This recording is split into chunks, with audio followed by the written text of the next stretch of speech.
I'm Peter Lee, and this is Newsbud's China Watch. This week, murder in Malaysia, tragedy in Pakistan, and monsters on the loose. But first, a quick look back. With his combative February 16th press conference, Donald Trump began his campaign to shift the political focus to media reporting and away from the Trump troubles that the media is trying to report. Trump has a certain advantage here because he knows what he's doing and they don't, and it's hard to speak truth to power when you don't exactly know what the truth is. That was the point of my China Watch segment last week, titled, On China Beat, Media Outbungles Trump. Watch it for a useful perspective on what's happening inside the United States right now. The big story out of Asia this week was the murder of Kim Jung Il, the half-brother of North Korean leader Kim Jung Il. Kim Jung Il died at the clinic of the Kuala Lumpur airport in Malaysia a few minutes after he was apparently poisoned with a topical agent near the check-in counter. Two women were recorded on the security cameras committing the attack. One of them achieved immediate induction into the North Korean Assassin Hall of Fame by wearing an LOL t-shirt to her assignment. Malaysian police detained two women. One of them, they say, was a dupe who thought she was participating in a prank. The other, Madame LOL, was carrying a Vietnamese passport and apparently engaged in suspiciously spy-crafty behaviors, like cutting her own hair the night before the attack, switching hotels, and so forth. With good reason, North Korea is suspected of being behind the attack. The North Korean government was keen to get Kim's body back before an autopsy could be performed, but Malaysia is not obliging. Now it's big picture time. Kim Jong-nam was the clown prince of the Kim dynasty. He was previously best known for trying to sneak into Japan under a Dominican Republic passport so he could take his family to Japan's Disneyland. He became persona non grata in North Korea and resided in exile in Macau, reportedly under Chinese government protection. Macau is a special administrative region of the PRC. Various theories flew around concerning the motive for his murder, one of which was that he was killed as another poke in China's eye by Kim Jung Il. I don't think so. Whoever done it waited until Kim was outside of Macau to avoid directly embarrassing and angering the PRC. That doesn't seem to have completely worked, as the PRC reportedly moved some troops to the Korean border and also halted coal shipments from the DPRK. Another theory is that Kim Jong-un had already put out an assassination order on his half-brother 5 years ago and was simply impatient to get the job done. But I think the Washington Beacon's Bill Gertz got it right in his new book, I War, which came out early last month. Kim Jong-nam was being kept on ice for possible use as a figurehead in a post-regime change government in North Korea.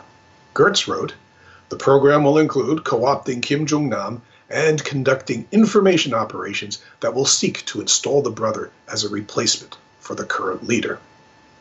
Gertz modestly declines to take credit for alerting North Korea to the Kim Jong-nam gambit and getting him murdered. I think I can get Mr. Gertz off the hook. Google Kim Jong-un decapitation, and here's some of what you'll get. There's a lot more of that.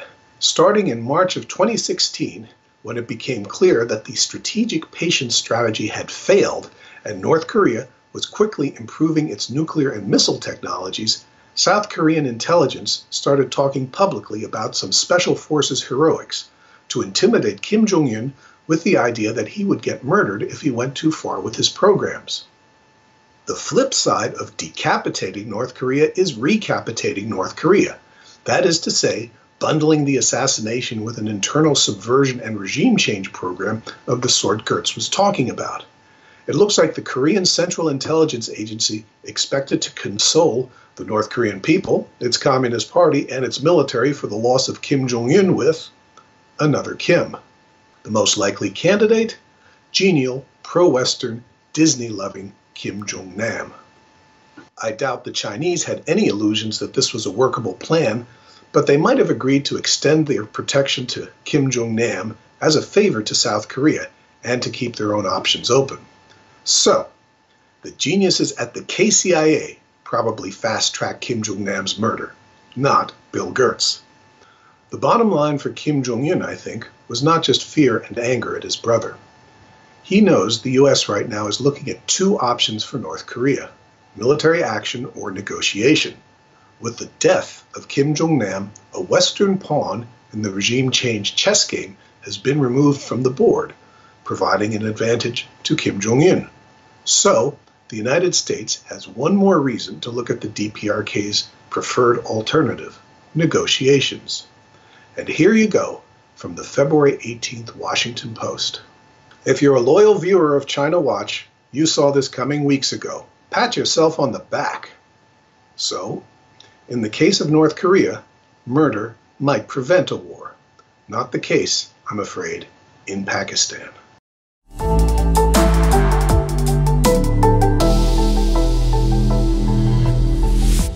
Mayhem stalked South Asia as a series of terrorist bombings ripped through Pakistan last week. The most horrific targeted worshippers at one of Pakistan's most famous and magnificent Sufi shrines at Sewan. At least 88 people died and hundreds were injured as a suicide bomber detonated his vest filled with ball bearings and bolts inside the crowded shrine.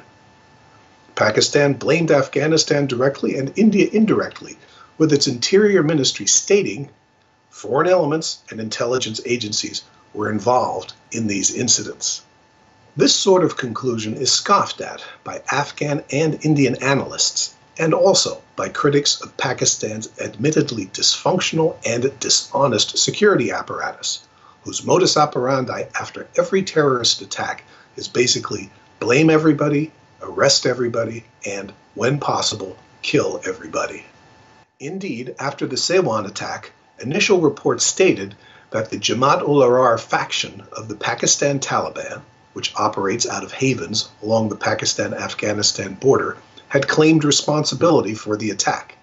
Then, the attribution switched to ISIS, which Pakistan, together with Russia and China, is pumping up as the key menace in the region.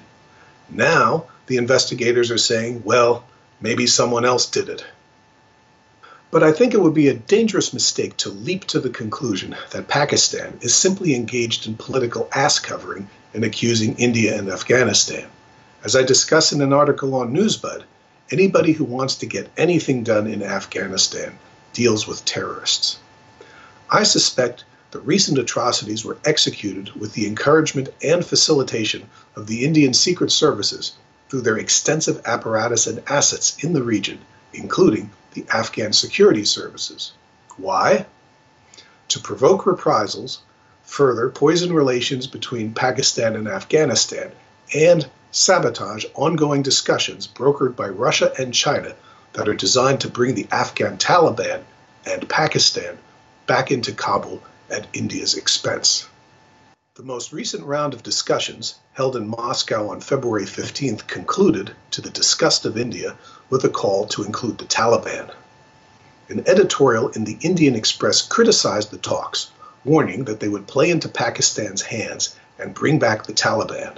The editorial concluded, New Delhi, along with Kabul, needs to remind the global community of the dangers of turning the clock back and undoing the gains made in Afghanistan in the past 17 years. It is an uphill task, but it will have to be done. The day after the conference ended, the Sewan bombing occurred. Coincidence? Maybe. But maybe not. Maybe it was a reminder, and maybe also a message to China, which is a member of the pro-Afghan Taliban alignment, a key ally of Pakistan, and a nettlesome rival of India. A central element in India's diplomacy and security policy is trying to wedge China away from Pakistan by any means necessary. Beyond disrupting the Afghan peace process, the recent terrorist attacks may have been intended as a message to China that Pakistan is extremely vulnerable, indeed a failing state, and a strategic liability. Perhaps the attacks were also meant as a demonstration of what Chinese interests might expect to suffer if China doesn't moderate its support for Pakistan. In an indication that China was not turning its back on Pakistan, Pakistan media reported on not one but two letters of condolence from China on the Siwan attack, one from Xi Jinping, addressed to the President of Pakistan, and one from PRC Premier Li Keqiang to Nawaz Sharif. In contrast, India and the United States limited themselves to terse statements of sympathy from foreign affairs spokesmen. And in case you're wondering, no, the Eiffel Tower was not lit up in Pakistani green and white. The 100 victims were either not innocent enough or not white enough. A useful tell concerning Chinese attitudes toward India is whether or not China permits the designation of one Masood Azhar as a terrorist by the UN Sanctions Committee. Masood is rather unambiguously a terrorist of long-standing, developed, sheltered, and cooperating with Pakistan's intelligence services. India has been pushing for him to be designated as a terrorist, and China, which can put a hold on the designation in its role as permanent member of the Security Council, has blocked the designation again and again. A few days ago, China said it needed more evidence to support the designation. I doubt China will be inclined to make a genuine tilt from Pakistan toward India, since India's strategic bottom line is to expel China from South Asia, and a reasonably functional Pakistan is China's best hope to protect its strategic interests in the region. I've often said that the first major projection of Chinese military power in this century may be into AFPAC. If the PRC feels the situation is getting out of hand, especially if it feels it is getting out of hand because of Indian meddling, I could see the PRC government dispatching forces to assist Pakistan and maybe even conducting some kind of unilateral security operation in northern Afghanistan near the Chinese and Pakistan borders. China really doesn't want to do that, especially in a Muslim country, but it will if it has to. And I think the Russian experience in Syria has given the PRC the idea that this kind of intervention can work with the right circumstances, the right forces, and the right local partner. The combination of Pakistan's weakness, India's hostility, and China's determination to support Pakistan probably makes South Asia the most dangerous region in the world. And that's even before you add in the US factor, with the United States empowering India, eager to contain China, and desperate to save its own bacon in Afghanistan. And need I mention, all these countries have nuclear weapons? In my opinion, the terror attacks last week are an escalation and another step on the road to war, a road the governments of India, Pakistan, and China are all preparing to take.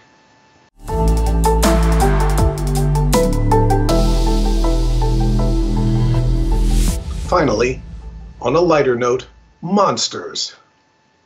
Monsters have a long and glorious history in Asian cinema, beginning with the magnificent Toho Films Godzilla series and its multiple spin-offs. Following Japan, other countries in the region have gotten into the act. One of the lesser-known highlights in Oriental monster films, known as kaiju movies, is Pulgasari, created under the personal supervision of North Korean Supreme Leader Kim Jung Il in 1985. It is reportedly the most expensive movie in North Korean history. To make sure all that money made it up on the screen, Kim commandeered the services of one of South Korea's best-known movie directors, Shin Sung-ok, whom he kidnapped and brought to labor in the North. To bring the acting up to international standards, North Korea hired Kenpachiro Satsuma, the original man in the Godzilla suit, to, if not impersonate, should I say immonstrate Pulgasari, a ferocious giant bull beast with a taste for iron who ravages medieval Korea. And now, China has birthed its own national prestige monster movie project, The Great Wall, created under the personal supervision of China's richest man, Wang Jianlin. It is reportedly the most expensive movie in Chinese history. To make sure all that money made it up to the screen, Wang commandeered the services of China's best-known movie director, Zhang Yimou. To bring the acting up to international standards, China hired Hollywood A-lister Matt Damon. And it's got monsters with a taste for human flesh ravaging medieval China. Not just one, lots of them, trying to breach the Great Wall and destroy the world. I won't give away the ending, but apparently the only thing that can destroy the Great Wall, in America at least, is indifferent reviews and bad box office. The movie is expected to underwhelm and have difficulty earning back its rumored $150 million budget. But wait, there's another terrifying monster stalking Asia's movie land. That monster is the Hollywood money loser that couldn't make back its investment in North America. The new Vin Diesel movie, XXX, The Return of Xander Cage, didn't quite blow him away stateside. It cost $86 million to make and only sold $43 million worth of tickets in the United States and Canada. In olden times, a disaster. But not today. In its first weekend alone, The Return of Xander Cage made $60 million in China, almost 50% more than its total stateside take. If the trend in ticket sales continues, Xander Cage will gross about $300 million globally, delivering a nice payout to its investors, and North America will have ended up contributing under 20% of the movie's global box office. As Scott Mendelson put it in Forbes, if we see a Revenge of Xander Cage sequel, thank China, not America. The moral: monsters do exist, and they come from Asia.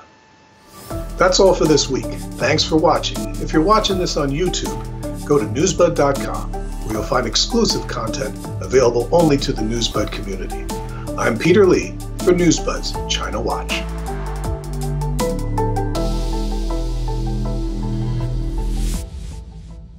For just a small subscription fee, you can become a member of the Newsbud community and help keep this website running.